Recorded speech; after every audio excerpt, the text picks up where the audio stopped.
Good morning students. आज की इस वीडियो में स्टूडेंट्स हम स्टार्ट करने जा रहे हैं unit number 7, that is dual nature of radiations and matter. तो पहले तो एक बार यूनिट के नेम को ही जस्टिफाई कर लेते हैं। ड्यूल का मतलब क्या होता है? डबल, यानी कि दोहरा। बहुत सारी मूवीज़ देखी है ना जहाँ पे एक ही जो एक्टर होता है वो डबल रोल प्ले करता है, या एक ही एक्ट्रेस होती है वो 2 तरह के कैरेक्टर्स का रोल वहाँ प्ले करती है। तो यहाँ पे भी हम डबल रोल पढ़ेंगे, नीचे उसके डबल रोल को पढ़ेंगे, किसके? रेडिएशंस के एंड मैटर के। जो चैप्टर का फर्स्ट हाफ है उसके अंदर हम डील करेंगे रेडिएशन से। सेकेंड पार्ट के अंदर हम डील करेंगे मैटर से। और हम दिखाएंगे क्या कि जो हमारे पास रेडिएशंस हैं वो 2 तरह का रोल प्ले करती हैं। एक तो है इसका वेव नेचर,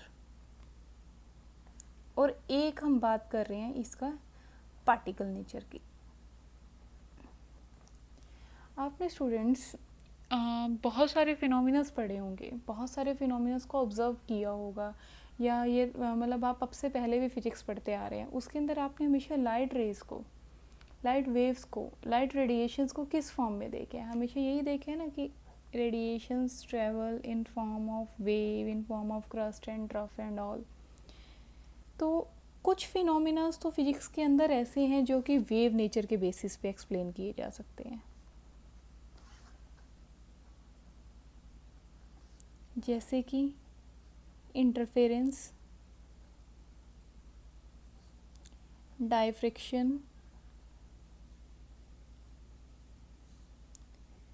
पोलराइजेशन। ठीक है स्टूडेंट्स, ये कुछ ऐसे फिनोमिनाज हैं जिनको हम एक्सप्लेन कर सकते हैं। कब? जब हम लें लाइट हमारी कैसी है, वेव नेचर की है। लेकिन दूसरी तरफ हमारे पास कुछ ऐसे फिनोमिनाज भी हैं जो एक्सप्लेन होते हैं सिर्फ और सिर्फ पार्टिकल नेचर के बेसिस पे। सबसे इम्पॉर्टेंट आपका फोटो इलेक्ट्रिक इफ़ेक्ट, जो आपकी इस यूनिट का सबसे इम्पॉर्टेंट टॉपिक है, सबसे इम्पॉर्टेंट टॉपिक। एंड 100% आपके फाइनल एग्ज़ाम में, सीबीएसई का जो भी फाइनल एग्ज़ाम होता है, इस टॉपिक से क्वेश्चन ज़रूर पूछा जाता है। चाहे वो क्वेश्चन कैसा भी हो, डायरेक्ट आपका आर्टिकल हो, आपका न्यूमेरिकल हो, या फिर कॉन्सेप्चुअल कोई क्वेश्चन आपसे पूछा जाए, लेकिन आपके इस टॉपिक से क्वेश्चन फॉर श्योर आएगा ही आएगा। उसके बाद फोटो इलेक्ट्रिक इफ़ेक्ट है, आपके पास कॉम्पटन इफ़ेक्ट है। ऐसे और भी कुछ फिनोमिनाज हैं जिनको हम एक्सप्लेन कर सकते हैं, वेव नेचर, पार्टिकल नेचर। इसके अलावा स्टूडेंट्स आपने reflection, refraction, rectilinear propagation of light, कुछ ऐसे फिनोमिनास के बारे में भी सुना होगा।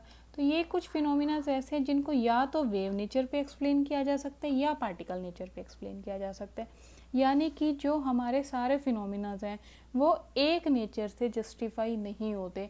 अगर हम यूँ कहें कि लाइट सिर्फ़ और सिर्फ जो रेडिएशन है सिर्फ वेव नेचर पोजेस करती हैं, तो जो ये वाले हमारे पास फोटो इलेक्ट्रिक इफ़ेक्ट जैसे फिनोमिनास हैं इनको एक्सप्लेन नहीं किया जा सकता। और अगर हम कहें कि लाइट पार्टिकल नेचर जो है पोजेस करती है, तो जो आपके ये इंटरफेरेंस, डायफ्रैक्शन, पोलराइजेशन, ये वाले टॉपिक्स हैं। ये टॉपिक्स आपके यूनिट नंबर 6 ऑप्टिक्स के सेकंड पार्ट वेव ऑप्टिक्स में हैं, जिसमें आप सारे के सारे इन टॉपिक्स को काफ़ी ब्रीफ के अंदर स्टडी करते हो, वहाँ से हैं। तो अगर पार्टिकल नेचर कंसीडर करें तो इन टॉपिक्स को एक्सप्लेन नहीं किया जा सकता। तो यानी कि लाइट के पास दोनों ही तरह के नेचर हैं। तो ये बात तो पक्की होगी कि लाइट जो है वो रेडिएशंस हैं जो वो ड्यूअल नेचर की हैं। कौन कौन सा नेचर है? एक वेव नेचर है और एक पार्टिकल नेचर है। अब आगे बढ़ने से पहले कुछ बेसिक सी चीज़ें हैं जो आप लोगों को पता हैं, जस्ट हम एक बार रिमाइंड करते हैं। देखते हैं स्टूडेंट्स, एक बार स्ट्रक्चर ऑफ एटम देखते हैं।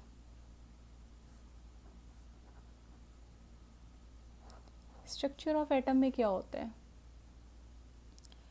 सेंट्रल पार्ट पे कोर है, where whole mass of the atom is suppose to be concentrated, that is nucleus. उसके अराउंड शेल्स हैं, जिन शेल्स के अंदर इलेक्ट्रॉन्स क्या कर रहे हैं, रिवॉल्व कर रहे हैं। KL, MN, SP, DEF, ये इसके बारे में तो आप केमिस्ट्री के अंदर काफ़ी डिटेल के अंदर पढ़ चुके हो। इवन आई गेस आपके चैप्टर्स भी आते हैं D ब्लॉक P ब्लॉक के ऊपर।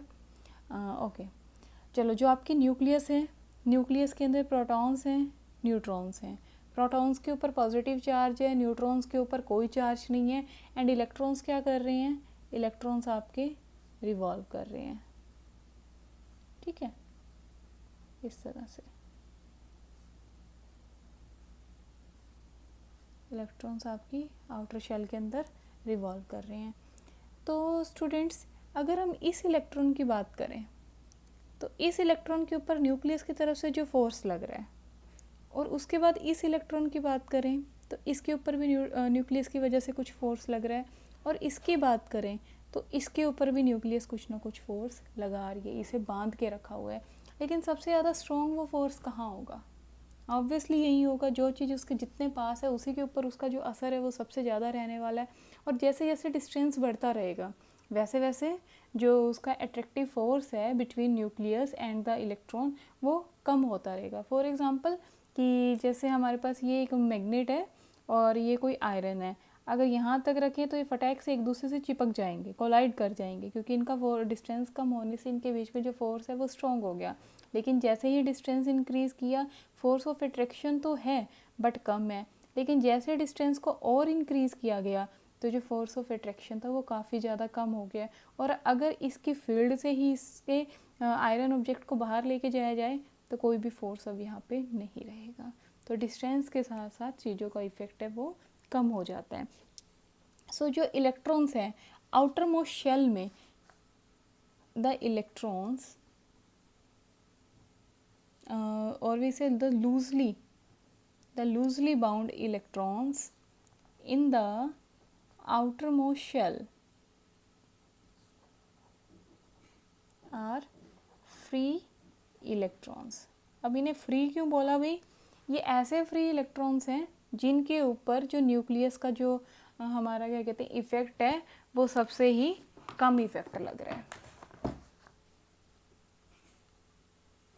सबसे ज़्यादा इफ़ेक्ट है जो वो काफ़ी कम इफ़ेक्ट इसके ऊपर लग रहा है। लेकिन फ्री इलेक्ट्रॉन होने का मतलब क्या है कि ये फ्रीली इधर उधर मूव कर सकते हैं। अगर फ्रीली इधर उधर मूव कर सकते हैं तो ये अपनी साइड को छोड़ के भी जा सकते हैं, नो डेट्स नॉट अलाउड। ये इतने फ्री हैं कि ये इधर उधर मूव कर सकते हैं, बट ये अपनी जो ये सरफेस है इस सरफेस को छोड़ के नहीं जा सकते। अब देखें, ये हमने कोई मेटल पीस लिया, इसके कोर में भी इलेक्ट्रॉन्स हैं, इसके ऊपर भी इलेक्ट्रॉन्स हैं, ठीक है जी, ये इलेक्ट्रॉन्स हैं। अब अगर इस इलेक्ट्रॉन की बात करें तो इसे जब बाहर निकलने की बारी आती है, अगर ये चाहे अपनी मेटल सरफेस को छोड़ के और बाहर जाना, इसके ऊपर ये इलेक्ट्रॉन भी जोर लगा रहा है, इधर से भी लग रहा है, इधर से भी लग रहा है, इधर से भी लग रहा है, मतलब कि इसको तो हर डायरेक्शन से घेरा हुआ है। लेकिन अगर हम टॉप वाले की बात करें, इधर से लग रहा होगा, इधर से लग रहा होगा, इधर से लग रहा होगा, लेकिन ऊपर से तो फ्री है ना, एक साइड तो उसे फ्री मिली, मतलब कि इसके ऊपर अगर बाहर से कुछ फोर्स लगाया जाए, बाहर से इसे कुछ ऐसे पावर दी जाए कि जो ये रिस्ट्रेनिंग फोर्स यानी कि ये जो रिस्ट्रेन कर रहे हैं, इसे वापस इसे लोकेट कर रहे हैं इसके साइड पे, उनसे ज़्यादा अमाउंट का इसके ऊपर अगर हम एनर्जी इसे दे दें तो ये इलेक्ट्रॉन अपनी शेल को छोड़ के बाहर इजेक्ट हो जाएगा, इसका एमिशन हो जाएगा। समझ रहे हो बात को, जो ये लूजली बाउंड इलेक्ट्रॉन है, अगर इन्हें बाहर से कुछ एनर्जी दी जाए तो उस एनर्जी को लेकर के और ये अपनी मेटल सरफेस से बाहर निकल सकते हैं। लेकिन ये बात किसके लिए एप्लीकेबल है, सिर्फ और सिर्फ हमारे फ्री इलेक्ट्रॉन्स के लिए। जो इनर मोस्ट इलेक्ट्रॉन्स हैं उनके लिए ये चीज़ हमारी एप्लीकेबल नहीं है। जैसे कि कोई ये मेटल सरफेस थी, ये इलेक्ट्रॉन था, इसके ऊपर स्टेबल एनर्जी फॉल हुई, इसने इससे ये एक हमने इसके ऊपर क्या कहते हैं लाइट इसके ऊपर फॉल करवाई, उस लाइट से इसने स्टेबल एनर्जी ली और इजेक्ट आउट हो गया बाहर। तो ये क्या था हमारे पास, सपोज कीजिए यूवी रेडिएशंस थी, हमने यूवी रेडिएशंस इसके ऊपर फॉल करवाई, और ये क्या है हमारा इजेक्टेड इलेक्ट्रॉन। अब यहाँ से एक डेफिनेशन निकल के आती है वर्क फंक्शन की। ये वर्क फंक्शन क्या है? Minimum energy required by an electron to escape out of the metal surface. Minimum energy एक इलेक्ट्रॉन को कितनी चाहिए कि वो अपने रिस्ट्रेनिंग फोर्सेस को ओवरकम करके और अपनी मेटल सरफेस से क्या करें, बाहर आ जाए. डिनोट करते हैं इसे फाई नोट से. एसआई जो यूनिट है वो है इसकी इलेक्ट्रॉन वोल्ट. ठीक है जी. ये डिफरेंट होते हैं अलग अलग मेटल्स के लिए. अभी किसी मेटल के लिए इलेक्ट्रॉन को ज़्यादा एनर्जी चाहिए, किसी मेटल के लिए इलेक्ट्रॉन को कम एनर्जी चाहिए. तो ये डिपेंड करता है जो हमारा वर्क फंक्शन होता है कि जो मेटल है उसका नेचर कैसा है, टेम्परेचर कैसा है, या फिर इम्प्योरिटीज़ कितनी है. मेटल का जो स्पेसिमेन है वो आपने प्योर लिया है, इम्प्योरिटीज़ हैं तो कितनी इम्प्योरिटीज़ हैं. इन सभी फैक्टर्स को ध्यान में रख के फिर उसके वर्क फंक्शन की जो वैल्यू होती है वो डिफ़ाइन होती है. ठीक है जी. तो ये इलेक्ट्रॉन था. इलेक्ट्रॉन के ऊपर कुछ फोर्सेस लग रहे थे इधर उधर से, बाएं दाएं से, बाहर से. इसके ऊपर जो है एनर्जी आई, इसने उससे वो एनर्जी ली और इलेक्ट्रॉन कहाँ चला गया, बाहर चला गया. ठीक है जी. उसके बाद स्टूडेंट्स हमारे पास आता है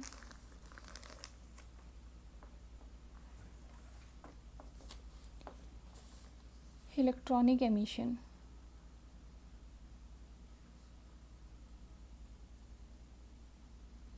इलेक्ट्रॉनिक एमिशन आप समझ ही गए होंगे क्या होता है. इलेक्ट्रॉन का अपनी मेटल सरफेस को छोड़ देना, उसे हम इलेक्ट्रॉनिक एमिशन कहते हैं.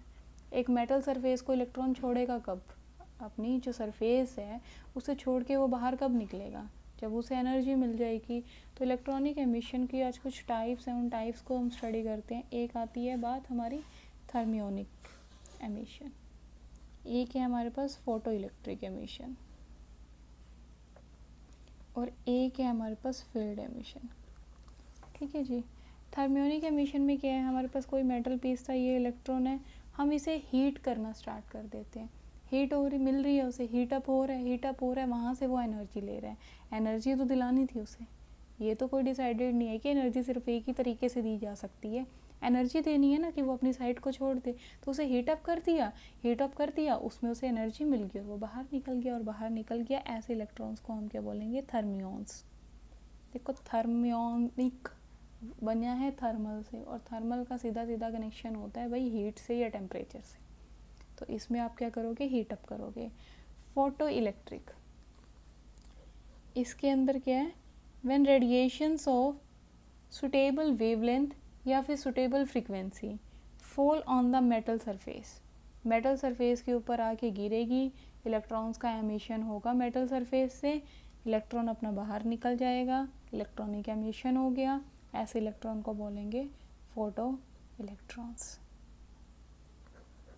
फोटो इलेक्ट्रॉन्स में क्या है, when a light of suitable frequency or suitable wavelength falls on a metal surface, then emission of electron take place, and this process is known as photoelectric emission.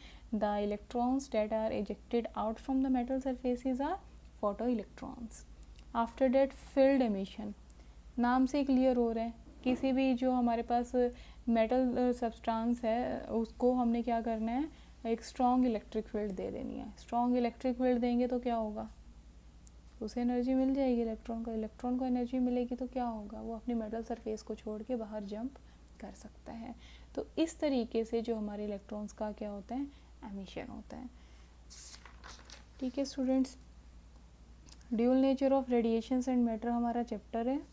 इसके अंदर हमने radiations की और matter के double character को पढ़ना है. Double character कौन कौन सा है, वेव है, पार्टिकल नेचर है. वेव नेचर के अंदर क्या होगा कि कुछ ऐसे फिनोमिनास हैं जिनको हम सिर्फ और सिर्फ रेडिएशंस के वेव नेचर से एक्सप्लेन कर सकते हैं, जैसे कि डाइफ्रैक्शन हो गया, इंटरफेरेंस हो गया, पोलराइजेशन हो गया. ये सारे के सारे ही टॉपिक्स आपके ऑप्टिक्स में, वेव ऑप्टिक्स में बहुत ही ब्रीफली एक्सप्लेन होते हैं. उसके बाद आपका आता है पार्टिकल नेचर। पार्टिकल नेचर के बेसिस पे कुछ जो आपके फिनोमिनास है उन्हें एक्सप्लेन किया जाता है। फोटो इलेक्ट्रिक इफेक्ट है, कॉम्पटेंस इफेक्ट है। उसके बाद कुछ और ऐसे फिनोमिनास है जिनको इन दोनों में से किसी एक के अकॉर्डिंग हमें जो एक्सप्लेन कर सकते हैं। उसके बाद स्टूडेंट्स हमारे पास आ गया था ये हमारा structure of atom. Structure of an atom आपको पता है क्या इसका स्ट्रक्चर होता है। उसके बाद फ्री इलेक्ट्रॉन्स कौन से होते हैं, आउटर मोस्ट शेल में इलेक्ट्रॉन्स होते हैं जो कि काफ़ी ज़्यादा लूजली बाउंड होते हैं, जिसके ऊपर न्यूक्लियस का जो इफेक्ट है वो काफ़ी कम होता है। उन इलेक्ट्रॉन्स को फ्री इलेक्ट्रॉन्स बोलते हैं। तो क्या फ्री इलेक्ट्रॉन्स इतने ज़्यादा फ्री इलेक्ट्रॉन्स होते हैं क्या वो अपनी मर्जी से अपनी मेटल सरफेस को छोड़ सकते हैं? नहीं, वो अपनी मर्जी से अपनी सरफेस को नहीं छोड़ सकते। तो वो कब छोड़ेंगे? जब उन्हें एनर्जी दी जाएगी। कितनी एनर्जी दी जाएगी? वो मिनिमम एनर्जी चाहिए जितने से वो अपनी सरफेस को छोड़ के बाहर आ जाए, उसी मिनिमम एनर्जी को हम बोलते हैं वर्क फंक्शन, जिसकी ऐसा यूनिट है इलेक्ट्रॉन वोल्ट। डिनोट करते हैं फाई नोट से। हर मेटल के लिए अलग अलग होता है। हमारा ये मैक्सिमम होती है, इसकी value 5.65 electron volt for this and platinum, and minimum is 2.14 electron volt for cesium। उसके बाद इलेक्ट्रॉनिक एमिशन जो हमने उसे एनर्जी देनी थी, हम किस किस तरह से एनर्जी दे सकते हैं उसे, हम थर्मियोनिक एमिशन भी उसका करा सकते हैं, हम उसका फोटो इलेक्ट्रिक एमिशन भी करवा सकते हैं, और हम उसका क्या कहते हैं फील्ड एमिशन भी करा सकते हैं।